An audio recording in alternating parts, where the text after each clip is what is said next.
बिस्मिल्लाहिर्रहमानिर्रहीम। फ्रेंड, मैं हूं सुहेल अहमद। तो व्यूअर्स, आजकल अच्छा मोबाइल अपना हर एक का ख्वाब है और हर एक बंदा मोबाइल लेने के 2-3 महीने बाद फिर चाहता है कि मेरे पास कोई नया मोबाइल आ जाए। तो हर दफा न्यू मोबाइल लेना हर किसी के पास की बात नहीं होती और इतना बजट भी नहीं होता। तो बहुत से लोग जो सेकंड हैंड मोबाइल लेते हैं, अब सेकंड हैंड मोबाइल लेते हुए क्या क्या चीजें हमें देखनी चाहिए और किन चीजों की एहतियात करनी चाहिए, आज मैं आपको यहाँ पे इस वीडियो में 10-12 चीजें बताऊंगा। अगर आप वो चीजें नोट कर लेते हैं, याद रखते हैं, तो अगर वो वहां पे शॉप पे जाके चेक करते हैं तो इंशाल्लाह उम्मीद है आपको किसी किस्म का नुकसान नहीं होगा। सबसे पहले बात आती है, जब आप लोग सेकंड हैंड मोबाइल लेने जाते हैं तो वहां पे शॉप पर आपको कहता है कि ये मोबाइल जो है वारंटी में।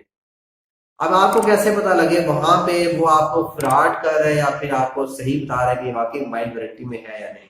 तो आप लोगों ने क्या करना है कि उस मोबाइल का जो IMEI नंबर है वो चेक कर लेना है कि उस मोबाइल का जो IMEI नंबर है और जो मोबाइल के डब्बे के अंदर जो लिखा हुआ है IMEI नंबर, वो दोनों सेम है या नहीं। तो इस तरह के फ्रॉड आजकल बहुत हो रहे हैं क्योंकि आम बंदे को पता नहीं होता। वो छोटी सी जगह पे वो नंबर लिखा होता है, आम बंदे को पता नहीं है। वो कहता है ठीक है जी ये मोबाइल है, सपोज किया कि वो रियलमी का है या फिर इन्फिनिक्स का है, और उसी मॉडल का कोई ना कोई डब्बा वो ले आते हैं और वो उसमें मोबाइल डाल के। अब क्योंकि कोई भी इन्फिनिक्स का नोट 7 आई थिंक मोबाइल है, अब वो उसी का डब्बा लेके वो डाल देते हैं। तो आम बंदा तो ये समझेगा कि ठीक है डब्बा भी वही है मोबाइल भी वही है तो इट मीन की ये वारंटी में है, लेकिन उसका IMEI नंबर जो है वो डिफरेंट हो सकता है। हर एक कंपनी का जो IMEI नंबर चेक करने का वो जो कोड है वो सेम ही है, *#06#। ये आप मिलाएंगे, जैसे ही मिलाएंगे तो आपके पास सामने वो शो हो जाएगा IMEI नंबर मोबाइल का। तो मोबाइल ये मिलाएंगे तो आपके पास नंबर शो हो जाएगा, वही नंबर आप डब्बे से मैच कर लेंगे कि क्या वो मैच हो रहे हैं या नहीं हो रहे। कुछ यहाँ पे 2-3 कंपनियां हैं और उनमें भी कुछ मॉडल हैं जहाँ पे ये नंबर शो नहीं होता। अब अगर वहां पर नंबर शो नहीं हो रहा तो फिर ये हो सकता है कि अगर किसी मोबाइल की बैटरी निकल आती है तो फिर आप लोग बैटरी निकालेंगे और वो जो बैटरी वाली जगह होती है वहां पे अंदर कुछ मोबाइलों का IMEI नंबर लिखा होता है, वहां से भी आप लोग मैच कर सकते हैं। इसके अलावा एक और वेबसाइट है, वो अब मुझे एग्जैक्टली याद नहीं आ रही, मैं डिस्क्रिप्शन में इंशाल्लाह वो लिख दूंगा अगर मुझे समझ याद आ गई। तो वहां से भी आप ऑनलाइन चेक कर सकते हैं कि आपके मोबाइल जो है उसका IMEI नंबर क्या है।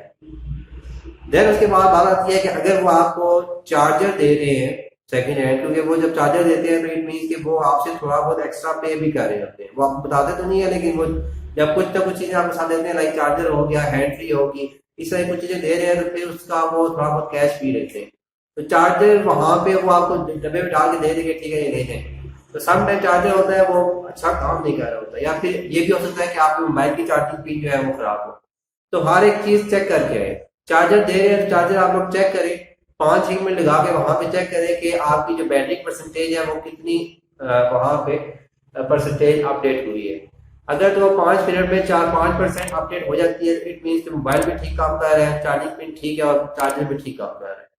अगर वो उतनी अपडेट नहीं हो रही तो इट मीन कि या तो चार्जर में मसला है या फिर मोबाइल में मसला हो सकता है, दोनों में मसला हो सकता है। तो उसे कहेंगे चार्जर हमें चेंज करके दिखा दो, हम ये यहाँ पे लगा के चेक कर लेते हैं। तो ये इतना बड़ा इशू नहीं है चार्जर वाला वैसे, लेकिन ये है कि फिर भी आप इसमें मोबाइल में मसला हो सकता है, ठीक है, ये माइंड में रखें। जैसे ये चेक कर लिया आपने, चले 5 मिनट में 4-5% तो कम से कम 3% लाजमी उसको अपग्रेड होना चाहिए। अगर इतना भी नहीं हो रहा तो फिर मतलब कि वो आपके ना वो चार्जिंग करने में बहुत टाइम लगाएगा। तो उसके बाद आप लोगों ने क्या करना है कि एक तो यह है कि कोई ना कोई वीडियो आपके मोबाइल में, अगर आपके कोई साथ दोस्त क्या है, कोई भी आपका शॉप पर है, कहेंगे कोई ना कोई वीडियो आपके मोबाइल में डाल के देखे आप मोबाइल लेने वाले हैं, और उस वीडियो को चला के चेक करें कि आपकी बैटरी कितनी गिर रही है। ठीक है, बैटरी की परसेंटेज आप लोग देख लें और उस वीडियो को चला के चेक करें कि बैटरी किस तरह वो आपकी डिक्रीज होती जा रही है। अगर बहुत ज्यादा डिक्रीज हो रही है तो इट मीन के मोबाइल की बैटरी जो है वो डेड हो चुकी है, अब वो सही काम नहीं कर रही। तो यहाँ पे आजकल जो मोबाइल आ रहे हैं उनकी बैटरी रिप्लेस भी मुश्किल से होती है, बैटरी जो है उसके लिए मोबाइल खुल जाता है। तो बहुत सारे मसले हैं, तो ये सारी चीजें चेक करें। देन उसके बाद जो आती है बात कि आप लोग बैटरी का चेक करनी है कि मोबाइल को आप लोग स्टैंड बाई पे ले जाए। अब स्टैंड बाई पे लेके जाएंगे तो आपके पास जब एक स्क्रीन आएगी तो स्क्रीन पे आप लोगों ने कम से कम 5-1 मिनट रुकना है। और वहां पे चेक करना है कि बैटरी 5 मिनट के अंदर कितनी डाउन हुई है। पहले आप लोगों को चेक कर लेनी है, उसके बाद चेक करना है कि बैटरी कितनी डाउन हुई है। ठीक है, ये दूसरा तरीका है चेक करने का, एक वीडियो के थ्रू। दूसरा स्टैंड बाई में लेके जाएंगे और वहां पे जाकर चेक करेंगे कि यहाँ पे बैटरी एकदम से डाउन हो जाती है, वो चेक करेंगे। देन थर्ड वे जो है बैटरी चेक करने का, आप किसी न किसी को कॉल करेंगे। जब कॉल जाती है ना, सिग्नल दूसरी कॉल के लिए जब मिलते हैं तो उस वक्त बैटरी कई दफा मोबाइल एकदम से बंद भी हो जाता है। या आपने में भी आपको ये एक्सपीरियंस हुआ हो कि बैटरी अगर किसी मोबाइल की बहुत ज्यादा डेड है, बिल्कुल ही खत्म हो चुकी है, तो आप जैसे ही कॉल मिलाएंगे या कॉल आएगी तो मोबाइल आपका बंद हो जाएगा। तो ये चीजें चेक कर लें कि कॉल किसी को मिला भी लें और किसी को कहे कि मुझे कॉल करें, तो ये चीज आपको चेक कर देगी कि आपकी बैटरी जो है वो इस मोबाइल की अच्छी है या नहीं, यूज करने के काबिल है या नहीं। तो ये जो बातें हैं ये आपको आम शॉपकीपर नहीं बताएगा। ठीक है, तो ये इसकी साइड गिफ्ट जो है गौर से सुने, वीडियो को एंड तक देखें ताकि आपको हर एक चीज बिल्कुल सही तरीके से समझ आए और आपको कोई नुकसान ना हो। देन उसके बाद आप लोग चेक करते हैं, वो सिग्नल चेक करते हैं कि मोबाइल के जो सिग्नल है वो बहुत ज्यादा ड्रॉप या बहुत ज्यादा बार बार ड्रॉप हो रहे हो या फिर बहुत ज्यादा इंक्रीज हो रहे हो, डिक्रीज हो रहे हो, तो फिर भी सिग्नल का इश्यू है इट मीन। तो ये चीजें आप लोग ये भी चीज चेक करेंगे कि सिग्नल में इश्यू ना हो। देन जो नेक्स्ट वे है वो ये है कि आप लोगों ने सिम का चेक कर लेना है कि अगर वो डबल सिम है या सिंगल सिम है। तो अगर डबल सिम है दोनों सिम डाल के चेक करें और दोनों सिमों के थ्रू आप लोग कॉल भी करें और देन उसके बाद मैसेज का इतना इशू नहीं है, लेकिन कॉल लाजमी करें दोनों सिम्स के थ्रू, ताकि आपको पता लग जाए कि सिम में कोई ऐसा इशू ना हो। ये छोटी छोटी चीजें हैं जो कि आप में भी बिल्कुल ही नॉर्मल समझ रहे हो, लेकिन इनका मतलब अगर इनमें से कोई एक चीज भी खराब हो जाती है तो आपके मोबाइल लेने का मकसद खत्म हो जाता है। लाइक आपके सिग्नल बार बार ड्रॉप हो रहे हैं तो मोबाइल लेने का मकसद खत्म हो गया। सिम आपकी नहीं चल रही तो फिर भी मोबाइल लेने का मकसद खत्म हो गया। ठीक है, या फिर आपकी बैटरी काम नहीं कर रही तो फिर भी मोबाइल लेने का मकसद खत्म हो जाएगा। देन उसके बाद आती है जो मोबाइल के अंदर की कुछ चीजें हैं, लाइक कैमरा हो गया, इसका फ्रंट कैमरा बैक कैमरा दोनों चेक कर लें कि आपका जितना कैमरा लिखा हुआ है कम से कम उतना, चलो बिल्कुल एग्जैक्ट नहीं, समटाइम वो कंपनी से आप नया भी लेते हैं तो उतना नहीं होता, लेकिन कम से कम उतना दिखना चाहिए। लाइक अगर 8 मेगापिक्सल 16 मेगापिक्सल 32 मेगापिक्सल जितना भी वो लिखा हुआ है तो कम से कम उतना बेहतर होना चाहिए। ठीक है, ऐसा ना हो कि 32 48 मेगापिक्सल लिखा हुआ है और वो कैमरा जब आप ओपन करते हैं तो वो आपका 8 मेगापिक्सल भी दिखता नहीं है, तो फिर मोबाइल लेने का फायदा जो है वो आपका ऐसा नहीं रहेगा। देन उसके बाद आप इंटरनेट चेक कर लें।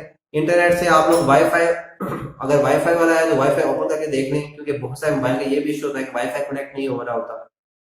तो अब जिस बंदे ने बेचा है, मे भी कोई इश्यू हो तो उसने बेचा, और सब टाइम लोग ऐसे ही बेच देते हैं कि क्योंकि आजकल एक ट्रेंड चल रहा है कि हर 2-3 महीने बाद हम लोगों ने मोबाइल चेंज करना है, तो ऐसा भी हो सकता है। ठीक है, लेकिन हम लोगों ने क्योंकि वहां पे कुछ ना कुछ पे करना है तो हमें चेक करना हमारी जिम्मेदारी बनती है कि हम एक दफा चेक कर लेना। इंटरनेट चेक करने के लिए जब आप इंटरनेट ओपन करेंगे, गूगल में आ जाए, कहीं भी वेबसाइट ओपन करें तो चेक करें कि बार बार आपका मोबाइल जो है वो डेड मीन्स के वो आपका हैंग तो नहीं हो रहा। अगर वो हैंग हो रहा है तो फिर भी मीन्स कि या तो उसके मोबाइल के सॉफ्टवेयर में इश्यू है, या फिर मोबाइल की रैम बहुत कम है, या फिर रोम जो है वो फुल हो चुकी है। ये तीनों चीजें हो सकती हैं आपकी। ठीक है, अगर आपकी मोबाइल की कैपेसिटी बिल्कुल ही है थोड़ी पहले से और उसके बाद वो फुल भी हो चुकी है तो फिर मोबाइल आपका बाद में हैंग होना स्टार्ट हो जाएगा। तो ये 3 चीजें भी आपके लिए बाद में डिस्टर्बेंस क्रिएट कर सकती हैं। देन उसके बाद अब ये है कि आपने रैम और रोम भी लाजमी चेक करना है कि रैम भी आपकी बहुत कम नहीं होनी चाहिए कि जस्ट वो आपकी 1 GB रैम हो। आम बंदे के लिए तो ठीक है, वो जैसा अगर बंदे ने किसी ने कॉल करनी है, बस मैसेज करनी है तो फिर तो ठीक है। लेकिन अगर आपने व्हाट्सएप यूज करना है, बहुत सारी चीजें यूज करनी है, इंटरनेट यूज करना है, तो फिर 1 GB रैम जो है ना वो इनफ नहीं होती, फिर आप उसको मोबाइल से फ्रस्ट्रेट होना स्टार्ट हो जाते हैं। और अगर ये चीजें सारी यूज करनी है तो फिर आप रैम से ज्यादा रोम पे आप लोग डिपेंड, या फिर रोम को आप ज्यादा अहमियत दें कि आपकी जो रोम है, जो आपकी मोबाइल की कैपेसिटी है ना वो थोड़ी ज्यादा होनी चाहिए। लाइक अगर आपकी जो रोम है, जो आपकी कैपेसिटी है मोबाइल की, वो 8 GB है, तो वो एक्चुअली 8 GB होती नहीं है। आप 8 GB हो मतलब मीन्स के मोबाइल कंपनी वाले भी ऐसे झूठ नहीं बोल रहे होते, 8 GB वो टोटल होती है। अब उस मोबाइल के जितने अपने सॉफ्टवेयर जिसके थ्रू मोबाइल चल रहा होता है वो भी उसी में इंक्लूड होते हैं। तो जब आप मोबाइल कंपनी से भी लेके आते हैं ना तो वो 8 GB पहले से 4-5 GB फुल होता है, बाकी बचता है 3 GB। उसमें आप फेसबुक इंस्टॉल करते हैं, व्हाट्सएप इंस्टॉल करते हैं, और व्हाट्सएप में कुछ तो कुछ मैसेज आते रहते हैं। फेसबुक पे आप लोग जो यूजर नेम पासवर्ड सारा वो, क्योंकि वो सारी चीजें जो इन्फॉर्मेशन है वो सेव हो रही होती है कहीं ना कहीं जगह, तो फाइल पीछे बन रही होती है, उस वजह से वो 3 GB तो समझ लिया आपका बहुत हुआ तो 10-15 दिन में फुल हो जाता है। अब आप देखते हैं कि यार मेरे मोबाइल में कुछ है भी नहीं और मेरा मोबाइल जो है फुल हो चुका है, तो फिर उस वजह से बंदा इंसान जो है वो डिस्टर्ब होता है। तो अगर आप इन सब चीज़ों के लिए मोबाइल ले रहे हैं तो फिर आपने कम से कम कोशिश करनी है कि आपका मिनिमम बजट में भी अगर आप लेते हैं तो आपका जो रोम है, जो आपकी मोबाइल की कैपेसिटी है वो 16 GB 32 GB ये कुछ होनी चाहिए, ताकि आप अच्छे तरीके से मोबाइल को यूज़ कर सके ना। Then last but not least के अगर आप लोग एक स्मार्टफोन ले रहे हैं जो टच में है, तो फिर उसमें यह है कि आप लोगों ने जगह जगह पे आइकन या फिर या आपकी जो होम स्क्रीन होती है जहाँ मुख्तलिफ जगह पे आइकन पड़े होते हैं, तो हर एक आइकन पे क्लिक करके देख लेना है कि हर एक आइकन क्लिकेबल है या नहीं, किसी जगह से आपके मोबाइल फोन का पैनल जो है वो खराब तो नहीं हुआ। समटाइम ये भी एक्सपीरियंस हुआ है कि आप पैनल जो है वहां से टचेबल नहीं होता, लेकिन वो कभी दिख नहीं रहा होता आम बंदे को, आम बंदा देखता भी नहीं है उस चीज को, ठीक है। घर में आके जब वहां पे कोई आइकन होता है वहां पे क्लिक करा जाता है तो वहां पे क्लिक नहीं होता, इट मीन कि वहां से उसका पैनल जो है खराब हो चुका है। अगर वहां पे आपको आइकन नजर नहीं भी आए तो 5-6 आइकन आप कभी पेस्ट कर लें, उसके बाद हर जगह पे कभी पेस्ट करना नहीं भी आता तो आप एक आइकन को ड्रैग एंड ड्रॉप करके दूसरी जगह पे ले जाएं, फिर वहां पे क्लिक करें, फिर वहां से उठा के साथ ले आए, फिर वहां पे क्लिक करें। तो इस तरह क्लिक करते जाएंगे तो आपको समझ आ जाएगी कि कैसे आप लोग चेक कर सकते हैं। देन अगर वो आपका टच पैड है, वहां पे आपके टच पैड भी है, तो हर एक बटन को प्रेस करके देख ले कि आपका बटन जो है जब प्रेस करते हैं तो वो मोबाइल स्क्रीन पे शो भी होता है, क्योंकि इस तरह का भी एक्सपीरियंस हुआ है कि क्योंकि वहां पे हैश हो गया, स्टार हो गया, ये जीरो हो गया, ये बटन बहुत ज्यादा यूज होते हैं, तो ये बटन मोस्टली खराब हो जाते हैं, ठीक है। तो ये चीजें चेक कर लेंगे, ये सारी चीजें अगर आप लोग चेक करेंगे तो इंशाल्लाह उम्मीद है कि उसके बाद आप कोई 1-2 साल आराम से मोबाइल निकाल सकते हैं। बाकी जो बाद में कोई नुकसान होता है, बाद में कोई मसला आता है, तो वो थोड़ा बहुत नुकसान तो लगा है, कुछ ना कुछ नुकसान होगा तो आप लोग नया मोबाइल लेंगे, ठीक है। तो थोड़ा बहुत नुकसान बाद में हो सकता है, लेकिन इंशाल्लाह उम्मीद है कि इतनी चीजें चेक करने के बाद आप लोग जितना पैसा आप लोग मोबाइल पे लगाएंगे उतना अच्छा यूज भी कर लेंगे।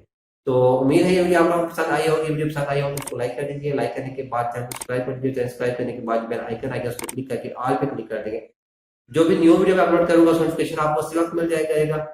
और उसका फायदा क्या होगा कि हम मैं आपको मुख्तलिफ टिप्स देता रहता हूँ, इसके अलावा मुख्तलिफ बिजनेस के बारे में, online business, offline business, poultry का बिजनेस है, यूट्यूब पे कैसे काम करना है, फेसबुक पे कैसे काम करना है, वो सारा आपको बताता रहता हूँ।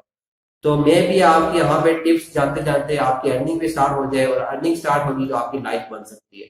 तो इंशाल्लाह मिलते हैं नेक्स्ट टॉपिक के साथ, नेक्स्ट टॉपिक के साथ, तब तक के लिए अल्लाह।